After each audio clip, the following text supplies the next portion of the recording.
తమిళనాడు రాజకీయాల్లోనే కాదు, దేశ రాజకీయాల్లోనూ ఒక పెద్ద సంచలనంగా మారారు తమిళనాడు ముఖ్యమంత్రి టీవీకే అధినేత విజయ్. వచ్చిన ఫస్ట్ టర్మ్లోనే ముఖ్యమంత్రి అయిపోయారు.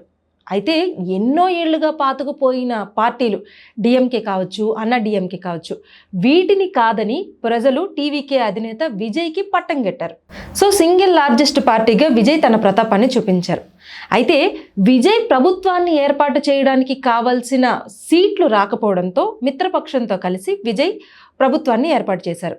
అయితే విజయ్ ఇలా ప్రభుత్వాన్ని పాలన మొదలు పెట్టారో లేదో అప్పుడే తలనొప్పులు మొదలయ్యాయి. ఇందుకే ఆ తలనొప్పి ఏంటి అంటే, అసెంబ్లీలో జరిగిన బల పరీక్షలో విజయ్కి అన్నా డిఎంకేలోని రెబెల్ ఎమ్మెల్యేలు సపోర్ట్ చేశారు.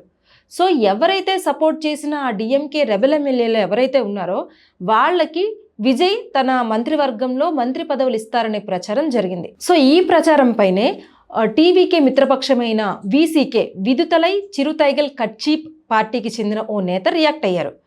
మీరు గనక అన్నా డిఎంకేలోని రెబెల్ ఎమ్మెల్యేలకు పదవులు ఇస్తే మీకు ఇచ్చిన మద్దతును మేము ఉపసంహరించుకోవాల్సి వస్తుంది అంటూ పరోక్షంగా వ్యాఖ్యలు చేశారు.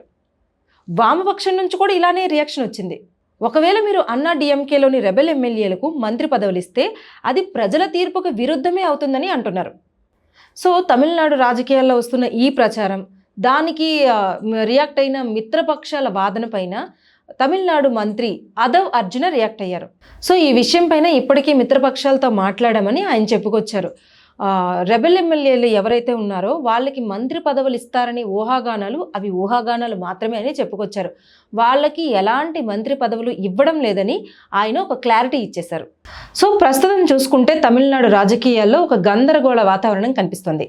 మరి రానున్న రోజుల్లో విజయ్ ఇంకా ఎలాంటి సమస్యలు ఎదుర్కోవాల్సి వస్తుందో చూడాలి.